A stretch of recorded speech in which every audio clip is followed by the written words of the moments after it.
여러분 안녕하십니까? 광주 MBC 뉴스데스크입니다. 광주에서 코로나19 지역 감염이 동시다발적으로 발생하자 광주시가 결국 사회적 거리 두기를 2단계로 높였습니다. 내일부터 나흘 동안 한시적으로 2단계를 시행한 뒤 오는 일요일에 연장 여부를 결정할 예정입니다. 보도에 김철원 기자입니다. 지난달 초 광주 교도소와 전남대병원에서 시작된 광주 지역의 코로나 재확산. 지역의 대기업 제조 현장과 유동인구가 많은 유통시설, 그리고 시립 요양병원으로까지 번지면서 매일같이 두 자릿수 환자가 나오고 있습니다.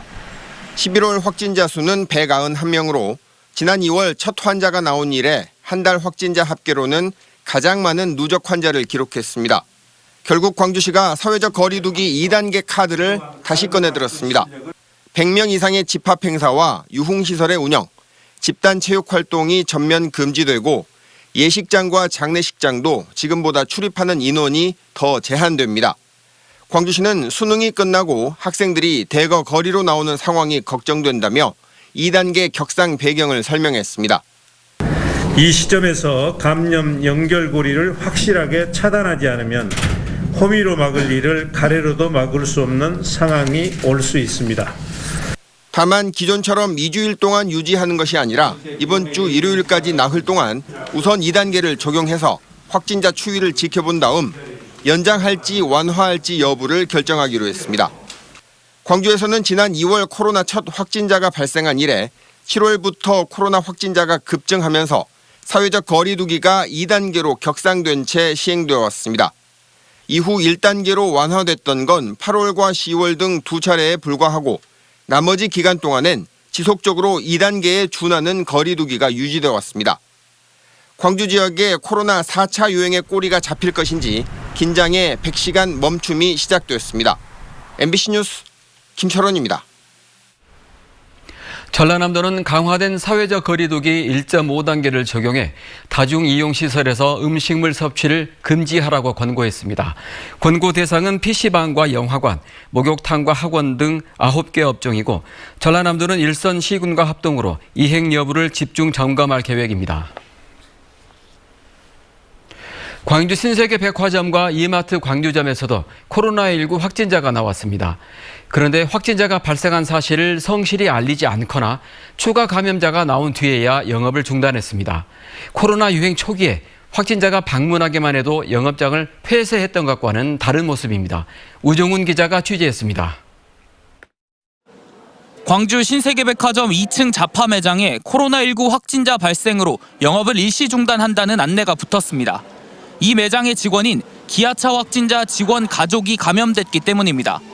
신세계백화점 광주점은 지난 29일 직원의 남편이 확진자가 되자 매장 영업을 중단하고 동료 직원 30여 명을 퇴근시켰지만 다른 매장과 다른 층의 영업은 계속했습니다. 근데 그게 뭐 크고 작고가 문제가 아니라 그쪽에 위험치가 저희는 어느 정도 현재적으로 빨리 판단을 해서 그 직원들을 빨리 검사하는 게 우선이라고 생각했거든요. 추가 확진자가 나오고도 영업을 중단하지 않은 대형마트도 있습니다. 이마트 광주점은 지난달 28일 직원인 광주 676번째 확진자가 나온 이후 다음 날 동료 한 명이 추가 확진됐지만 영업을 계속하다가 이튿날에서야 임시 휴업을 결정했습니다.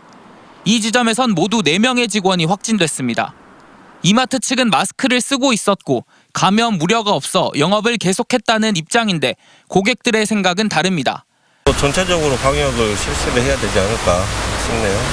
그리고 나서 이제 정상적으로 운영을 한다든지 뭐 이런 부분으로. 시민들이 많이 찾는 유통업체의 뒤늦은 조치는 확진자가 나오자 조업을 중단한 기아차, 삼성전자 등 공장과 다르고 코로나 유행 초기와도 시기적으로 대비됩니다. 광주에 코로나가 처음 유행하던 지난 2월 홈플러스 계림점은 확진자가 방문했다는 사실만으로도 사흘간 영업을 중단했었고 같은 시기 롯데백화점 별관주차장도 확진자 동선에 포함돼 방역당국이 폐쇄 조치했었습니다. 방역당국은 코로나 대응 경험이 축적되며 추가 감염 우려가 없으면 전체 영업을 중단하진 않는다고 말합니다. 저희들이 위험도 평가를 한 것 결과와 상관없이 기업 자체에서 스스로 영업 중단을 하거나 가동 중단을 한 사례는 있습니다. 백화점과 대형마트 등 업체 직원에서 확진자가 나오고 뒤늦은 조치로 추가 감염이 이어지는 가운데 과거와 달리 적극적으로 나서지 않고 있어 방역 당국과 유통업체의 긴장감이 느슨해진 건 아닌지 우려가 나옵니다. MBC 뉴스 우종훈입니다. 전동 킥보드를 타고 가던 외국인 유학생이 택시와 충돌해 중상을 입었습니다. 택시 기사의 부주의가 1차적인 원인이었지만 전동 킥보드에도 안전장치가 없었습니다. 오늘 10일부터는 전동 킥보드 이용 규제가 대폭 풀리는데요. 우려의 목소리가 커지고 있습니다. 이다현 기자입니다. 어제 저녁 광주 동구의 한 교차로 택시가 우회전하는 순간 횡단보도를 건너던 전동 킥보드를 그대로 들이받습니다. 전동 킥보드 운전자는 베트남에서 광주의 한 대학으로 유학 온 21살 A씨로 사고 직후 의식 불명 상태에 빠졌지만 다행히 의식을 회복한 것으로 알려졌습니다. 피해자는 전동 킥보드를 타고 아르바이트를 하러 가던 길에 이 횡단보도에서 사고를 당했습니다. 사고는 택시기사가 A씨를 미처 발견하지 못하면서 발생했습니다. 날이 어두운 저녁 시간대였고 킥보드에 주행등 같은 안전장치도 설치돼 있지 않았기 때문입니다. 여기에 킥보드 운전자가 안전모 같은 장비를 착용하지 않았다는 점이 피해를 더 키웠습니다. 일시 정지하는 그 부분에 사고 원인이 위에는 검정색이고 킥보드 검정색이기 때문에 운전자가 더 발견을 못했을 것으로 생각이 됩니다. 전동 킥보드가 보편화되면서 이 같은 사고가 폭증할 것이라는 우려가 커지고 있습니다. 실제로 2016년에 49건이었던 전동 킥보드 사고는 매년 급증해 올 상반기에만 880여 건이 발생했습니다. 이런 우려 때문에 오는 10일부터 시행될 예정인 전동 킥보드 이용 기준 완화 법안을 다시 강화하자는 논의가 시작됐습니다. 사태의 심각성을 인식한 여야 국회의원이 뒤늦게나마 사용 연령을 높이고 안전장비를 착용하지 않으면 벌금을 부과하는 등의 개정안을 논의하고 있습니다. 업계의 규제 완화 요구에 개정된 법은 잇따른 부작용 우려에 시행하자마자 다시 바뀔 가능성이 커졌습니다. MBC 뉴스 이다현입니다.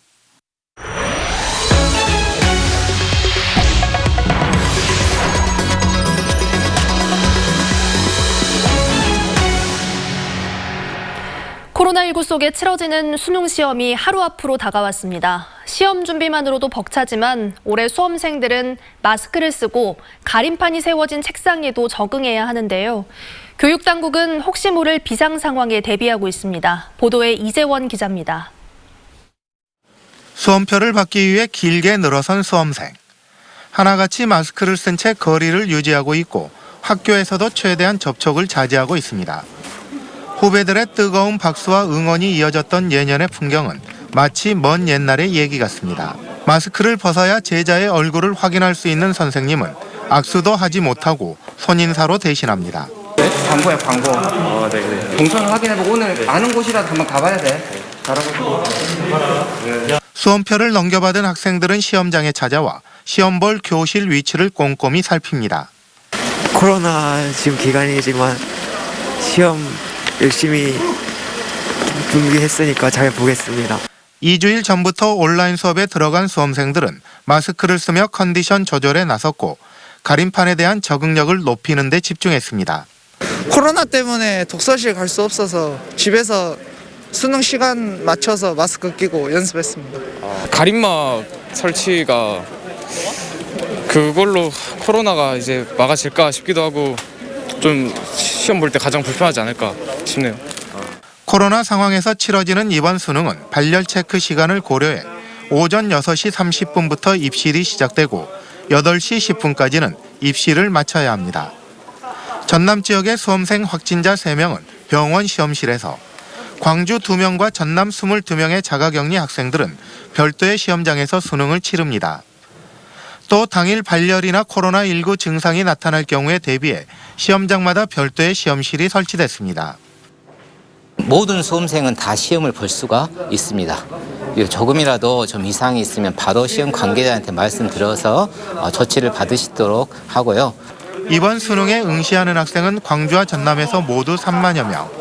사상 처음 마스크를 쓴 채 봐야 하는 내일 시험은 수능이 도입된 이래 최초로 치러지는 12월 시험입니다. MBC 뉴스 이재원입니다. 광주시가 청년 예산을 대폭 삭감한 데 대해 여야 정당들이 강하게 비판하고 나섰습니다. 더불어민주당 광주시당은 광주시가 광주 청년 일경험 드림 사업과 청년 내일 채움 공제 등 청년 관련 예산을 33%나 삭감한 것은 청년의 삶을 외면한 결정이라며 광주시와 시의회가 신속하게 대안을 마련해달라고 촉구했습니다. 정의당 광주시당도 청년의 마지막 희망을 빼앗는 광주시가 청년 도시를 내세울 수 있냐며 예산 삭감을 철회하라고 촉구했습니다.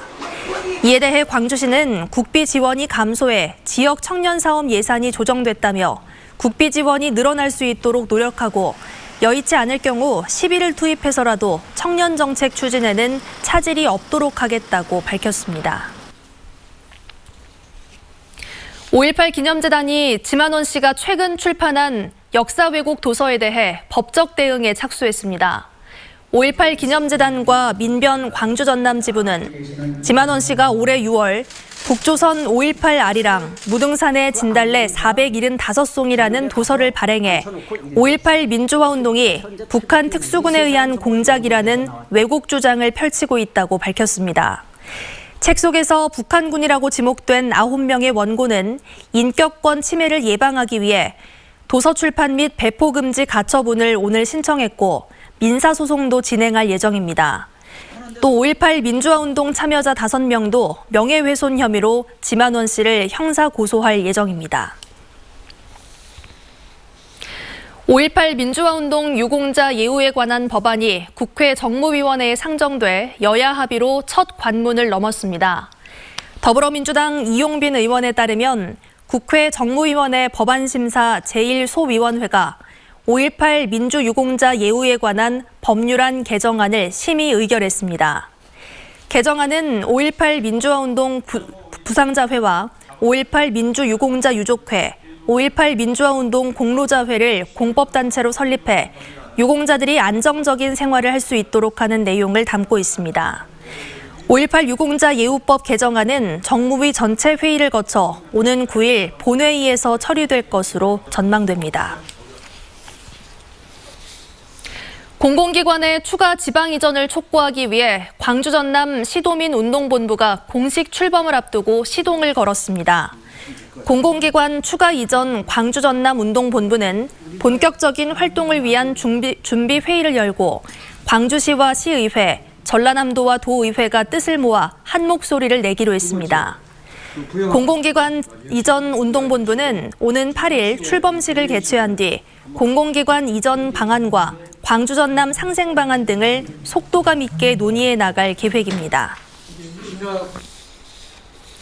포스코가 지난 24일 발생한 광양제철소 산소공장 폭발 사고와 관련해 안전관리 특별대책을 내놨습니다. 포스코는 오늘 앞으로 3년 동안 노후 설비를 전수조사한 뒤 안전설비를 보강하는 데 1조 원을 투자하기로 했습니다.